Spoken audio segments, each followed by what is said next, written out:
தம்முடைய வெள்ளை கோவேறு கழுதை ரசூலுல்லாஹ்ட்ட ஒரு கோவேறு கழுதை வெள்ளை கலரில் இருந்திருக்கு. அந்த வெள்ளை கோவேறு கழுதை தன்னுடைய யுத்தத்துக்கு பயன்படுத்துகிற ஆயுதம், தனக்கு தர்மமாக கிடைக்கப்பெற்ற நிலம். 2 யுத்தங்களில் ரசூலுல்லாவுக்கு அன்பளிப்பாக 2 நிலங்கள் கிடைத்து எல்லா சஹாபாக்களுக்கும் கிடைக்கிற மாதிரி அவங்களுக்கும் கிடைச்சிருந்தது அந்த நிலம். இதை தவிர முகமது நபி ஸல்லல்லாஹு அலைஹி வஸல்லம் அவர்களுக்கு சொந்தமாக எந்த ஒரு பொருளும் இருக்கவில்லை. நபிகள் நாயகத்துடைய காலத்தில் யுத்தங்கள் நடக்குமா இல்லையா? இப்பதான் ராணுவத்துக்கு ஃபோர்ஸஸுக்கு சம்பளம் இருக்கிறது. நபிகள் நாயகத்துடைய காலத்தில் யுத்தம் நடக்கும் போது ஃபோர்ஸஸுக்கு சம்பளம் எல்லாம் கிடையாது. அவர்கள் இறைவனுக்காக, இது மார்க்கத்திற்காக செய்கிறோம், நம்முடைய நாட்டை பாதுகாக்க செய்கிறோம், நாட்டுக்காக போராடுகிறோம், இதற்கு மறுமையிலே நமக்கு நன்மை கிடைக்கும் என்றுதான் வருவார்கள். அதுதான் ரசூலுல்லாஹ்வுடைய ஃபோர்ஸஸ், ரசூலுல்லாஹ்வுடைய ராணுவம்.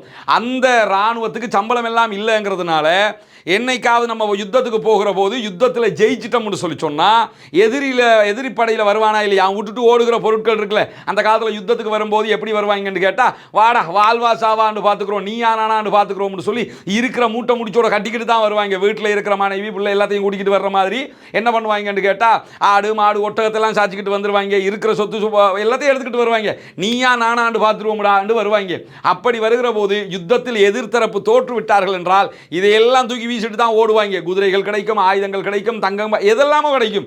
இதெல்லாம் கிடைக்கும் போது அதே போன்று அவர்களுடைய பகுதிகள் கைப்பற்றப்பட்டு விட்டால் நிலங்கள் கிடைக்குமா இல்லையா?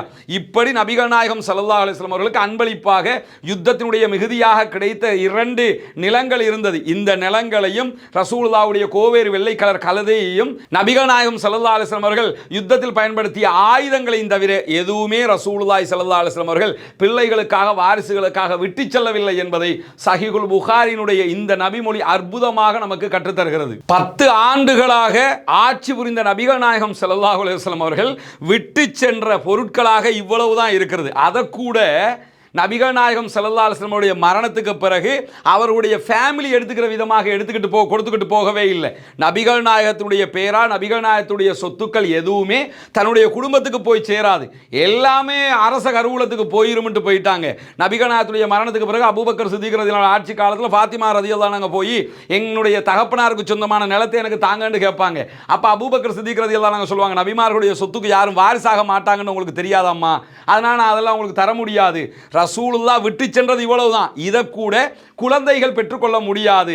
பிள்ளைகளுக்காக சேர்த்து வச்சிருப்பாங்கன்னா சேர்த்து வச்சு பலன் கிடையாது. அதை நபிகள் நாயகத்துடைய ஃபேமிலி அனுபவிக்க முடியாது, வாரிசாக முடியாதுன்னு போயிட்டாங்க. எனவே அல்லாஹ்வுடைய தூதர் ஸல்லல்லாஹு அலைஹி வஸல்லம் வாழ்க்கை என்பது தூய்மையிலும் உச்சகட்ட தூய்மை.